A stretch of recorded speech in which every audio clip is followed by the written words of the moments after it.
कौन था, जरा सा इसका आंसर करिएगा। तो अगर हम इंग्लैंड के शासक की बात करें, अमेरिकी स्वतंत्रता आंदोलन के दौरान इंग्लैंड का शासक कौन था, तो याद रखेगा जॉर्ज तृतीय। कौन होंगे साथियों, तो जॉर्ज तृतीय का नाम याद रखेगा। जो जॉर्ज थर्ड हैं, ये अमेरिकी स्वतंत्रता आंदोलन के दौरान इंग्लैंड के शासक हुआ करते थे, याद रखिएगा। नेक्स्ट क्वेश्चन कहता है कि अमेरिका के मूल निवासी क्या कहलाते हैं। तो अमेरिका के मूल निवासी क्या कहलाते हैं, इसे रेड इंडियंस कहा जाता है, याद रखिएगा, इसे रेड इंडियंस कहा जाता है। अब जरा सा इस प्रश्न पे एक बार हम लोग चर्चा करें और एक बार हम इस प्रश्न पे भी चर्चा करेंगे कि सबसे पहली बात, अमेरिकी स्वतंत्रता आंदोलन कब हुआ।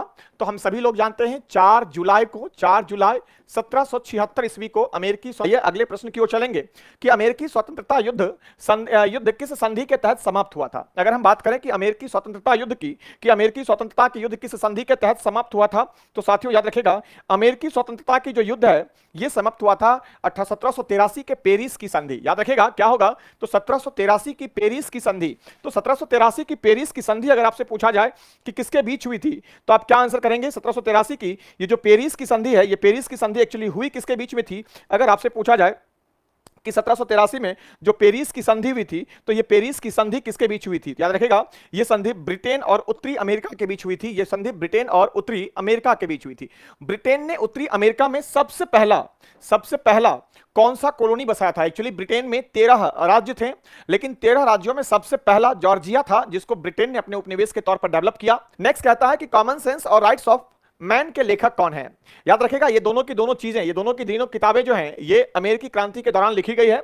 तो कॉमन सेंस और राइट्स ऑफ मैन की बात करें तो ये टॉमस पेन के द्वारा लिखा गया है, टॉमस पेन के द्वारा। एक प्रश्न और पूछता है कि बोस्टन टी पार्टी की घटना कब हुई थी।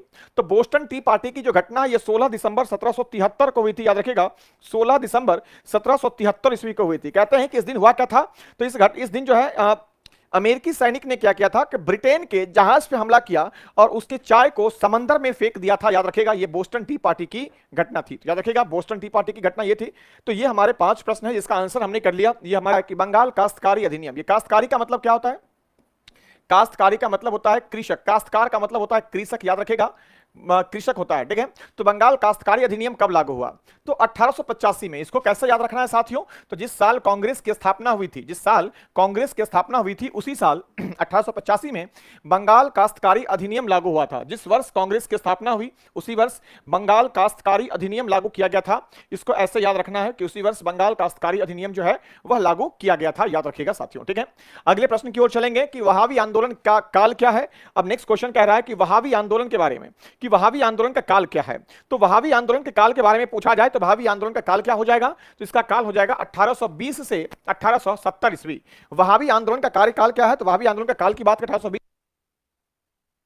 से 1870 ईस्वी वहाबी आंदोलन का काल है। और याद रखिएगा इसका मुख्य केंद्र पटना हुआ करता था। वहाबी आंदोलन का मुख्य केंद्र पटना था। यह बात इस बार भी एग्जाम में पूछा गया है, याद रखिएगा इस बार भी ये बातें परीक्षा में एग्जाम में पूछी गई है, याद रखेंगे, ठीक है। नेक्स्ट क्वेश्चन क्या कहता है, क्वेश्चन कहता है कि अगस्त 1920 में बिहार कांग्रेस ने डॉक्टर राजेंद्र प्रसाद की अध्यक्षता में बैठक की और असहयोग आंदोलन का प्रस्ताव पारित किया। अच्छा ये पूछ रहा है कि असहयोग आंदोलन का प्रस्ताव जो पारित किया गया था उसके बारे में पूछ रहा है कि यह प्रस्ताव किसके द्वारा पेश किया गया था। तो 2 व्यक्ति का नाम याद रखना है कि धरणीधर प्रसाद और शाह मोहम्मद जुब्बैर का नाम याद रखेगा। ये मुंगेर के रहने वाले थे। शाह मोहम्मद जुब्बैर एक किसान नेता हैं ये। तो धरणीधर प्रसाद और शाह मोहम्मद जुब्बैर ने ही अगस्त 1920 में बिहार में जब कांग्रेस ने डॉक्टर राजेंद्र प्रसाद की अध्यक्षता में असहयोग आंदोलन चलाने के लिए जब एक प्रस्ताव लाया कांग्रेस कार्य समिति में, तो इस प्रस्ताव को रखने वाले व्यक्ति में धरणीधर प्रसाद और शाह मोहम्मद जुब्बैर हुआ करते थे, याद रखेगा ये 1920 की घटना है। अब अगर हम बात करें असहयोग आंदोलन की शुरुआत, तो असहयोग आंदोलन की शुरुआत जो है ये 1 अगस्त 1920 को हुई थी। लेकिन अगर हम बात करें कि असहयोग आंदोलन समाप्त कब हुआ, तो कहते हैं कि असहयोग आंदोलन की समाप्ति 12 फरवरी 1922 को हुई। कल एक प्रश्न का आंसर गलत हो गया था, मैं जरा उसके बारे में भी कल हमने एक चीज आपको बताया था, मैं उसे थी। नेक्स्ट क्वेश्चन है कि कांग्रेस कार्य समिति ने बिहार में कब झंडा फहराकर कांग्रेस की पूर्ण स्वतंत्रता की योजना का समर्थन किया। तो कांग्रेस कार्य समिति ने बिहार में कब झंडा फहराकर कांग्रेस की पूर्ण स्वतंत्रता की योजना का समर्थन किया था। कांग्रेस के पूर्ण स्वतंत्रता की योजना का समर्थन गांधी जी ने किया था झंडा फहरा के आपसे पूछा जाए तो 20 जनवरी 1930। याद रखिएगा कहते हैं कि इस समय में 1929 में कांग्रेस का लाहौर अधिवेशन होगा और 1929 के लाहौर अधिवेशन की अध्यक्षता कौन करेंगे, आपको बताना है। तो 1929 के लाहौर अधिवेशन की अध्यक्षता कौन करेंगे साथियों? तो ये करेंगे पंडित जवाहरलाल नेहरू। कहते हैं सविनय अवज्ञा आंदोलन के दौरान किसने बिहार की से यात्रा में भाग लिया था? तो अगर हम सविनय अवज्ञा आंदोलन की बात करें तो यह यात्रा की शुरुआत, यह आंदोलन 1930 में होगी। सविनय अवज्ञा आंदोलन की शुरुआत जो है यह दांडी मार्च के साथ होगी।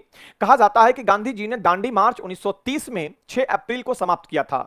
एक्चुअली गांधी जी ने यह डिसाइड किया कि साबरमती आश्रम से दांडी तक की कुल जो यात्रा है वह यात्रा 241 मील की यात्रा गांधी जी पैदल तय करेंगे।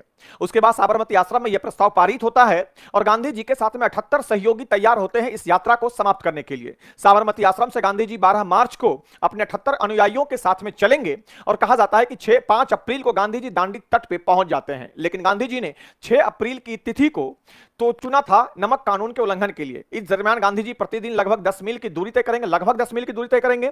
उसके बाद कहा जाता है